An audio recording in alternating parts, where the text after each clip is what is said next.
நீங்கள் பார்த்துக் கொண்டிருப்பது உங்கள் விஜய். நீங்க அங்க வேலை செஞ்ச விஷயத்தை ஏன் என்கிட்ட மறைச்சிங்க? ஏன் முதல்லயே சொல்லல நீங்க என்கிட்ட? இல்ல மேடம், அது அவ்வளவு முக்கியமான விஷயம்னு நான் நினைக்கல. அவங்களுக்கு ஃபேவரபிளா ஒரு விஷயம் இருக்குன்னு தெரிஞ்சு அதை அவங்க யூஸ் பண்ண மாட்டாங்கன்னு நீங்க நினைச்சீங்களா? மேடம், இது நடந்து 2 வருஷம் ஆச்சு மேடம். அந்த பில்டிங் கன்ஸ்ட்ரக்ஷன் பண்ண டைம் அது. அங்க வேலை பார்த்த செக்யூரிட்டிஸ் யாருக்குமே சம்பளம் தரல. எல்லாரும் வந்து என்கிட்ட சொன்னாங்க, சொன்னபடி சம்பளம் வந்து சேரணும் அப்படின்னு கொஞ்சம் மிரட்டினேன். உடனே என் மேல நிறைய சார்ஜ் போட்டு என்னை வேலையில இருந்து தூக்குனாங்க. மேடம், இந்த கோபத்தையெல்லாம் நான் வந்து இந்த கேஸ்ல கொண்டு வரல மேடம். நீங்க பாத்தீங்கல்ல மேடம், நேரா வந்து பாத்தீங்க அவங்க எவ்வளவு நியூசன்ஸ் பண்றாங்கன்னு. இதை நான் ஒத்துப்பேன், ஆனா கோர்ட் இதை ஒத்துக்காது. நீங்க சொல்றது எல்லாத்துக்குமே உங்ககிட்ட ஆதாரம் இருக்கா? இருக்கு. சோ இமீடியட்டா எனக்கு அது வேணும். நான் உங்க ஆபீஸ்ல கொண்டு வந்து கொடுக்குறேன் மேடம். அதை முதல்ல செய்யுங்க. வேற ஏதானே இருந்தா அதையும் கொண்டு வாங்க. ஏன்னா கோர்ட்ல மறுபடியும் என்னை ஏதான கேள்வி கேட்டா நான் அங்க முழிக்க முடியாது. இல்ல மேடம், இதை தவிர வேற எதுவும் இல்ல madam. Sorry madam. It's okay.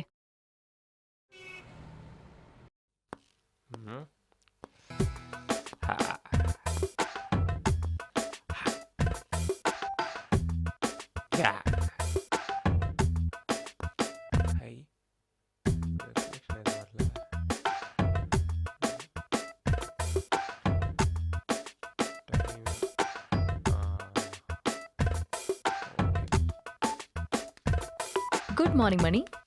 Good morning Padma. இவ்வளோ லேட்டாக வருவீங்களா? கரெக்ட் டைம் தானே வந்திருக்கேன். இதோ பாருங்க, 2 மினிட்ஸ் லேட். நீங்க நான் போய் சொல்லலாம், வாட்ச் போய் சொல்லுமா? பாருங்க. ஓ, புது வாட்சா? அதுக்கு தான் இவ்வளோ பில்டப்பா? இல்லை, ஃபாசில் வாட்ச். எப்படி இருக்கே? தொட்டு பார்க்கலாம். நல்லா தான் இருக்கு.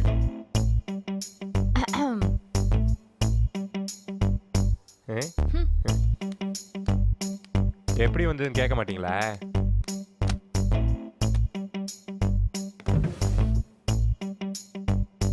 இன்னும் வாட்சை பத்தி கேட்கலையே. சொல்லுங்க. நேற்று ஒரு புது கிளைண்ட் வந்தாங்க. ஏதோ பண மோசடி கேஸா. கிளைண்ட் துபாயிலேருந்து வேற வந்தாங்க. அப்புறம் என் கை காலெல்லாம் பிடிச்சி விட்டு நீங்கள் தான் இந்த கேஸ் எடுத்து நடத்தணும்னு சொன்னாங்க. நான் கொஞ்ச நேரம் யோசிச்சு பார்த்தேன். சரி, ஒத்துக்கிட்டேன். உங்களுக்கு தான் தெரியுமே, மணியை நம்பினா கைவிட மாட்டேன்னு. அதுக்கப்புறம் உங்களை உட்கார வச்சுட்டு அவங்க பிரச்சனை என்ன உட்காந்து கேட்டேன். அப்புறம் டீப்பாக அனலைஸ் பண்ணி ஒரு சொல்யூஷன் கொடுத்தேன். அப்படியே நேராக போய் கோர்ட்டில் வாதாடின ஸ்டைலை பார்த்து கிளைண்ட் உடனே சந்தோஷமாயிட்டாங்க. கையில் இருந்த வாட்ச் அவுத்து உடனே கையில் கொடுத்துட்டாங்க. சாரி நாட், நான் வேணாம் தான் சொன்னேன். அவங்க கேட்கல. நீங்கள் தான் வச்சுக்கணும் மணி, மணி உங்களுக்கு டைம் பார்க்க தேவை அப்படின்னு சொல்லிட்டாங்க. சரின்னு விட்டேன். வேண்டான்னு நீங்க சொன்னீங்களா? ஏங்க, இதுக்கே foreign watch, James bond watch. இந்த அழகுல நான் ஆக்ரோஷமா வாதாடிந்தேன்னு வைங்களேன், அவ்வளோதான். கையில் இருக்க காசாவி எடுத்து கொடுத்துருப்பாங்கன்னு நினைக்கிறேன். மணி, வாட்ச குர்ரா.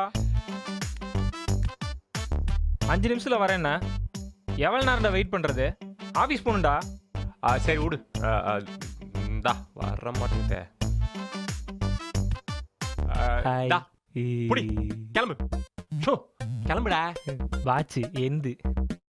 ஐயோ, வாட்ச் வாட்ச் மைன் மைன் மைன் மைன். கிளம்பு போ நீனு.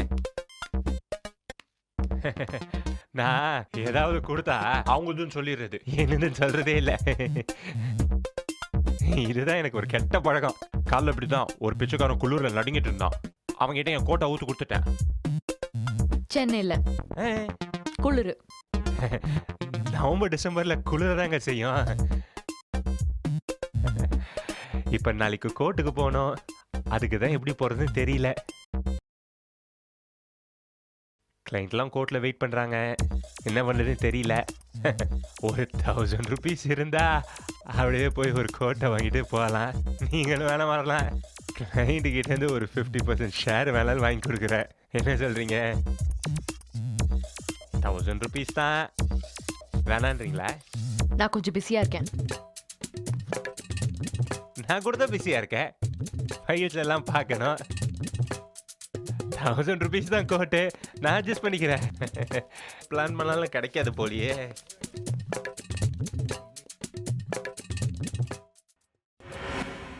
யுவர் ஆனர், கார்த்திக்கும் அவரது குடும்பத்தாரும் கார்த்திக் மனைவி ஜானவியால கடுமையான மன உளைச்சலுக்கு ஆளாயிருக்காங்க. கார்த்திக் ஒரு கௌரவமான குடும்பத்தை சேர்ந்தவர். அவருடைய பேரண்ட் சென்ட்ரல் கவர்மெண்ட்ல நல்ல உத்தியோகத்துல இருந்து ரிட்டையர் ஆயிருக்காங்க. கார்த்திக் சாஃப்ட்வேர் துறையில அமெரிக்காவில் வேலை பார்த்தவர். அவருடைய அமெரிக்கா வேலைக்கு ஆசைப்பட்டு ஜானவி அவரை கல்யாணம் பண்ணிக்கிட்டாங்க. கார்த்திக் தன் பேரண்ட்ஸோட இந்தியாவில் இருக்க விரும்பினாரு. அதனால இந்தியாவுக்கு வந்துட்டாரு. அவரோட இந்த முடிவில் ஜானவிக்கு உடன்பாடு இல்லை. அதனால தன் கணவர் வீட்டில் வாழ முடியாதுன்னு நிறைய பிரச்சனை பண்ணிட்டாங்க. அவரை மறுபடியும் அமெரிக்காவுக்கு போகும்படி கட்டாயப்படுத்திருக்காங்க. ஆனா கார்த்திக் முடியாதுன்னு சொன்னதுமே கல்யாணத்தை பிரேக் பண்ண நினைச்சுதான் கார்த்திக் மீதும் கார்த்திக்கின் குடும்பத்தார் மீதும் ஜானவி புகார் கொடுத்திருக்காங்க. இந்த பொய் குற்றச்சாட்டின் கீழ் போலீஸ் அரெஸ்ட் பண்ணிடுமோன்னு அவங்க எல்லாருமே பயப்படுறாங்க. அதனால அவங்க எல்லாருக்கும் முன்ஜாமீன் கொடுக்கும்படி கேட்டுக்கொள்கிறேன்.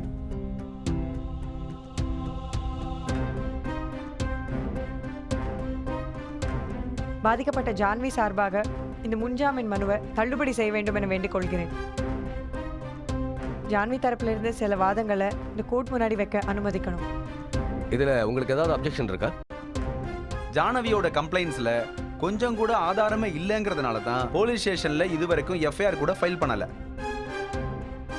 சோ எனக்கு ஒன்றும் ஆட்சேபணம் இல்லை யுவர் ஆனர். அமெரிக்காவில் இருக்கிற வரைக்கும் ஜான்வி தன்னோட கணவரை பற்றி எந்த புகாரும் கூறல. அது உண்மைதான். இந்தியாவுக்கு வந்த பிறகுதான் கார்த்திகோட ஃபேமிலி ஜான்வியை ரொம்ப டார்ச்சர் பண்ணியிருக்காங்க. அது தாங்க முடியாம தான் அவங்க ஹஸ்பண்ட் கிட்ட திரும்ப அமெரிக்காவுக்கு போகலான்னு சொல்லி ஜான்வி கேட்டிருக்காங்க.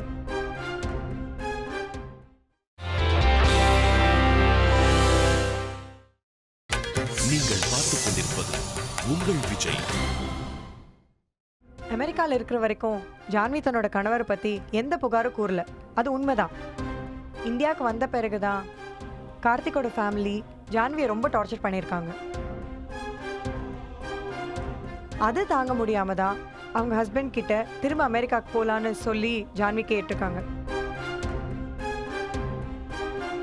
ஆனால் கார்த்திக்கும் தன்னோட பேரண்ட்ஸ் பேச்சை கேட்டு ஜான்வியை ரொம்ப டார்ச்சர் பண்ணியிருக்காரு. அது மட்டும் இல்லாமல் டவுரி கேட்டு வேற அவங்க ரொம்ப தொல்லை பண்ணியிருக்காங்க. இந்த கார்த்திகோட கன்சர்வேட்டிவ் ஃபேமிலியோட ஜான்வியால் ஒட்டவே முடியல.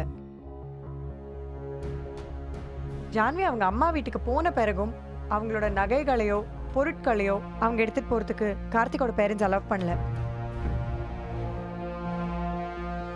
ஜான்வி மனசளவில் மட்டும் இல்லாமல் உடல் அளவுலையும் நிறைய வயலன்ஸை ஃபேஸ் பண்ணியிருக்காங்க. அதுக்கான மெடிக்கல் ரிப்போர்ட்ஸை நான் ஆல்ரெடி கோர்ட்டில் சப்மிட் பண்ணியிருக்கேன். இது தொடர்பாக பாதிக்கப்பட்ட ஜானவி சார்பாக அளிக்கப்பட்ட புகார் மனுவை போலீசார் உடனடியாக விசாரிக்க வேண்டும். இந்த விசாரணைக்கு ஜானவியால் குற்றம் சாட்டப்பட்ட கார்த்திக் மற்றும் அவரது குடும்பமும் முழு ஒத்துழைப்பை அளிக்க வேண்டும். போலீசாரின் விசாரணை முடிவுகள் இன்னும் ஒரு வாரத்தில் இந்த கோர்ட்டில் சமர்ப்பிக்கப்பட வேண்டும்.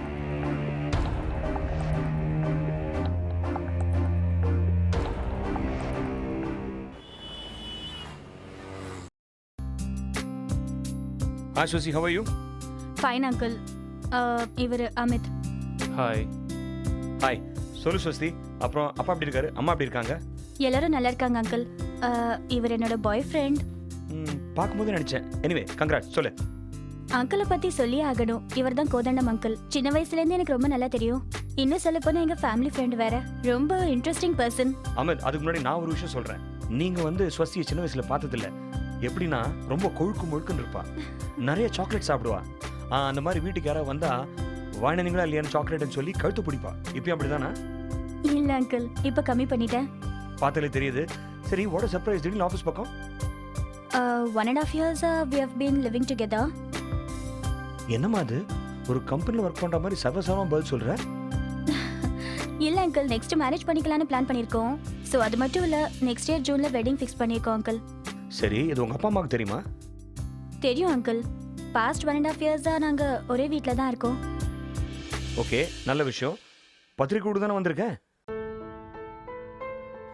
யூஸ்வலாக பத்திரிக்கை கொடுக்கறதுக்கு அப்பா அம்மாவோட வந்து தட்டில் வச்சு கொடுக்குறது தான் முறை. இந்த காலத்தில் அதெல்லாம் இல்லை. பரவாயில்ல, நான் கண்டிப்பாக ஒய்ஃபோட வந்துடுறேன். இல்ல அங்கிள், பத்திரிக்கையெல்லாம் அப்புறம். நாங்க வேறொரு விஷயமா வந்திருக்கோம். ஒரு சின்ன ஹெல்ப். உங்களுக்கே தெரியும், நான் ஒரு ஃப்ரீலான்ஸ் இன்ஜினியர். ஸோ அது மட்டும் இல்லாமல் இவர் ஐடி டிபார்ட்மெண்ட்டில் ஒரு ப்ராஜெக்ட் மேனேஜராக இருக்காரு. எங்களோட working styles and earning capacity ரெண்டுமே வேற வேறையாக இருக்கு 2 பேருக்கும். ட்ரெடிஷ்னல் மேரேஜ் வேணான்னு பார்க்குறோம். ரெஜிஸ்டர் மேரேஜ் பண்ணிட்டு we gonna have a dinner with our family. இதெல்லாம் பார்க்கும்போது நாங்கள் என்ன யோசிக்கிறோன்னா, ஒரு ப்ரீ நப்ஷியல் அக்ரிமெண்ட் கிரியேட் பண்ணால் நல்லா இருக்கும்னு நினைக்கிறோம் அங்கிள். ப்ரீ நப்ஷுவலா? ஓகே, பண்ணலாம். பட் இமீடியட்டாக வேணுமா? இல்லை அங்கிள், வெட்டிங் ஜூனில் தான். So take your own time. அதுக்கு தான் அங்கிள் உங்ககிட்ட வந்திருக்கோம். ஓகே. இந்த காலத்து பசங்க ரொம்ப ரொம்ப ஃபாஸ்ட்டாக இருக்காங்க. இதெல்லாம் வெஸ்ட்டில் எப்பயோ பண்ணி முடிச்சிட்டாங்க. நம்ம ஊரில் வரது கொஞ்சம் டைம் ஆகும்னு நினைக்கிறேன். ஆனால் இதே ரேட்டில் போச்சுன்னா ரொம்ப சீக்கிரம் வந்துடும். இல்ல அங்கிள், எது யாருக்குன்னு இப்பவே முடிவு பண்ணிட்டோம்னா பின்னாடி ப்ராப்ளம் வராதுல்ல, அதுக்கு தான். ஃபேமிலியில் ப்ராப்ளம் இல்லைன்னா பாதி பேருக்கு தூக்கமே வராது. ஏன்னா அவங்க பொழப்பு அதை நம்பி தான் ஓடிக்கிட்டு இருக்கு. ஓ, ஃபேமிலின்னு எடுத்துக்கிட்டோன்னா பங்குன்னு பேச ஆரம்பிக்கும் போது நாங்களாம் ஒன்றுக்குள்ளே ஒன்றுன்னு சண்டை போடுவாங்க. ஆனால் இதே விஷயத்தில் பின்னாடி பிரச்சனை வந்துச்சுன்னா அவங்கள மாதிரி ஒஸ்ட்டாக ஒருத்தருக்கு ஒருத்தர் அடிச்சுக்கிட்டு வந்து நிற்கிறதும் அவங்க தான். இந்த பாரு ஸ்வஸ்தி, மெட்ராஸ் ரொம்ப ரொம்ப கன்சர்வேட்டிவ். இந்த மாதிரி சுச்சுவேஷன் வரத்துக்கு ரொம்ப டைம் ஆகும்னு நினைக்கிறேன். ஆனால் உங்கள் 2 பேருக்குள்ள அண்டர்ஸ்டாண்டிங் இருந்ததுன்னா ஐ திங்க் ஒன்றும் ப்ராப்ளம் இருக்காதுன்னு நினைக்கிறேன். என்னோட கல்யாணத்தை பற்றி யோசிச்சா இப்போ எனக்கு சிரிப்பாக வருது. ஏன்னா கல்யாணத்துக்கு முன்னாடி ஒய்ஃபோட ஃபோட்டோ தான் காமிச்சாங்க. ஆனால் ஃபோட்டோவில் பார்க்குற மூஞ்சிக்கும் நேரில் பார்க்குற மூஞ்சிக்கும் இவ்வளோ வித்தியாசம் இருக்கும்னு கல்யாணம் பண்ண அன்னைக்கு தான் தெரிஞ்சுக்கிட்டேன். இன்னொரு பெரிய காமெடி நடந்துச்சு. நான் கொஞ்சம் ஆப்சன்ட் மைண்டட், அதான் மறதி கேஸு. ஏன்னா கல்யாணத்தோட டேட்டை நான் மறந்து போயிட்டேன். கல்யாணத்துக்கு முன்னாடி வீட்டில் ஏதோ ஃபங்க்ஷன் வச்சுருந்தாங்க. நான் பாட்டுக்கு ஹாயாக வெளில போகிற மாதிரியே பக்கத்து ஹாலில் ஒரு கச்சேரி நடந்துச்சு. அங்கே போய் உக்காண்டேன். வீட்டில் தேடு இருக்காங்க மாப்பிள்ளையை காணோன்ட்டு. நான் பாட்டுக்கு ஜாலியாக 10 மணிக்கு வீட்டுக்கு வந்ததுக்கப்புறம் தான் தெரிஞ்சது அவ்வளோ பெரிய ரகலை நடந்திருக்குன்ட்டு. அமித், நீ நல்லா சாப்பிடணும்னா அங்கிள் கடை உட்காந்து தான் சாப்பிடணும். அவர் ரசிச்சு சாப்பிட்ற அழகை பார்க்கும்போது நமக்கே அவ்வளோ ஆசையா இருக்கும். அது மட்டும் இல்ல, எந்த ஊர்ல எந்த ஹோட்டல்ல என்ன ஸ்பெஷலுங்கிறத இவர்கிட்ட கேட்டா ரொம்ப கரெக்டா சொல்லுவாரு. இந்த விஷயத்தை பொறுத்த வரைக்கும் நம்ம 2 பேரும் வேஸ்ட் தான். ஓகே அங்கிள், அப்போ நாங்க கிளம்புறோம். ஹாப்பியாக போயிட்டு வாங்க. நான் ஃபோன் பண்ணிட்டு வீட்டுக்கு வரேன். அக்ரிமெண்ட்டு ரெடி பண்ணிடுவோம். கண்டிப்பா அங்கிள், கண்டிப்பா வீட்டுக்கு வாங்க. உங்களுக்கு பிடிச்ச சக்கரவள்ளி செஞ்சு வைக்கிறேன். அது இன்னும் மறக்கலையா நீ? சரி, சமையல் நீ கத்துக்கிட்டியா? Very good very good. அப்படிலாம் இல்ல அங்கிள், அப்பப்ப செஞ்சு கத்துக்கிறது தான். தைரியமா சாப்பிடலாம், வாங்க. சரிம்மா, கண்டிப்பா கண்டிப்பா வரணும் அங்கிள். சரி சரி, நாங்க கிளம்புறோம். Right, bye. See you, all the best. Thank you, sir.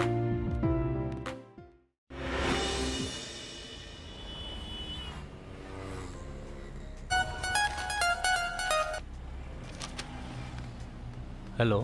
Hello, நான் ஜேகே பேசுகிறேன். பிஸியாக இருக்கீங்களா? கொஞ்சம் பேசலாமா?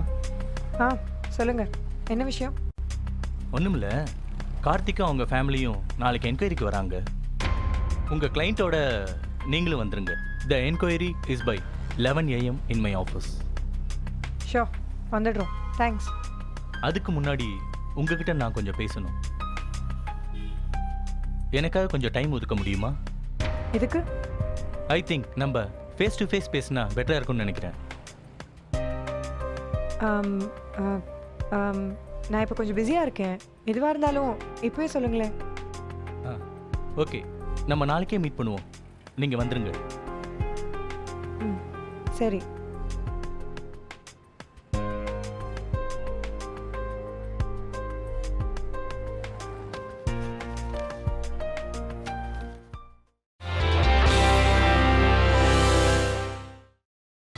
நீங்கள் பார்த்துக் கொண்டிருப்பது உங்கள் விஜய்.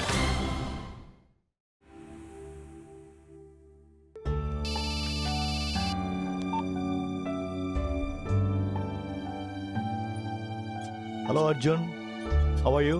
I'm fine sir. நீங்கள் எப்படி இருக்கீங்க? I'm fine. ஆமாம், உன் ஒர்க்கெல்லாம் எப்படி போயிட்டுருக்கு? How is Sharada? Everybody is fine sir. Sir, உங்களை கொஞ்சம் மீட் பண்ணோம் சார். ஷுவர், இது என்னப்பா கேள்வி? எப்போ வேணாலும் மீட் பண்ணலாம். Anything important?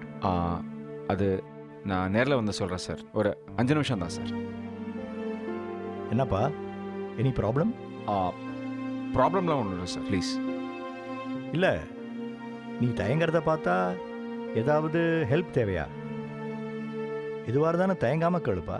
சார், ஏற்கனவே எங்களுக்கு எவ்வளவோ ஹெல்ப் பண்ணியிருக்கீங்க சார். அதையே நாங்கள் இன்னும் திருப்பி கொடுக்கல. ஃபார்ம் பொறுத்தவரை சாரதா, இந்திரா மேம் கேஸில் பிஸியாக இருக்காங்க. மணியும் கூட. ஃபினான்ஷியல் பேர்டன் ஒன்றும் இல்லை. அதான் உங்ககிட்ட. என்கிட்ட சார், எங்களுக்கு ஒரு கஷ்டம் இருக்கும்போது பண உதவியாக எவ்வளோ செஞ்சுருக்கீங்க. அதில் ஒரு பங்கு கூட நாங்கள் இன்னும் திருப்பி கொடுக்கல. அதை இப்போ திருப்பி கொடுக்கணும்னு. ஓ, சார் கணக்கு பார்க்குறீங்களா? அதான் வந்து பார்க்கலாமான்னு கேட்டிங்களா? இல்லை சார், இல்லை சார், இப்படிலாம் இல்லை சார். எனிவே உங்களை ரொம்ப நாள் மீட் பண்ணல. ஒரு வாட்டி மீட் பண்ணிட்டு போகலாம் தான். அர்ஜுன், நான் உன்னை என்னவா பார்க்குறேன்னு உனக்கே தெரியும். நமக்குள்ள இந்த கணக்கு வழக்குக்கெல்லாம் இடமே இல்லை. எனிவே, இதுக்காகத்தான் நீ என்ன வந்து பார்க்கணும்னு சொன்னா, sorry mister Arjun, for the next couple of weeks நான் கொஞ்சம் பிஸியாக இருக்கேன். இந்த ஆன்சர் போதுமா? இல்லை சார், அந்த விதத்தில் இல்லை. ஒரு 5 நிமிஷம் மீட் பண்ணோன்னா. வேற ஏதாவது பேசணுமா? இல்லை சார், வேற ஒன்றும் இல்லை சார். இப்போ தானேப்பா சொன்னேன் பிஸியாக இருக்கேன்னு. Take care. ஓகே சார், பாய். யாரு நம்பி சார? காசை வட்டி முதல்ல திருப்பி கொடுக்குறேன்னு சொன்னேன். வாங்க முடியாது போடேன்னு சொன்னார. கிட்டத்தட்ட அப்படிதான். ஏன்டா இப்படி இருக்கீங்க? இங்கே பாக்கெட்டில் மணியே இல்லாமல் மணின்னு ஒருத்தன் இங்கே இருக்கேன். அவ்வளோ காசு இருந்தால் என்கிட்ட கொடுக்க வேண்டியதானே? ஒருத்தர் வேணான்னு சொல்கிறாரு, அவர்கிட்ட தரேன்னு போய் சொல்லுங்கள். உனக்கும் அந்த பிரச்சனைலாம் சொல்லணுமா? எவ்வளோ வாட்டி நம்மளுக்கு உதவி செஞ்சுருக்காரு. இப்போ திருப்பி கொடுக்குற நிலைமையில இருக்கும். கொடுக்கலன்னா தப்பு இல்லை. நீ என்ன காசை திருப்பி தரேன்னு சொன்ன உடனே அவர் என்ன அர்ஜுன்ஜி காசை திருப்பி கொடு அப்படின்னு சொல்லுவான்னு நினைச்சிய? அதுக்கு எனக்கு கொடுக்காம போக முடியும்? தப்புடா. நம்பி சாருக்கு என்ன ஃபேமிலியாக குழந்தையா?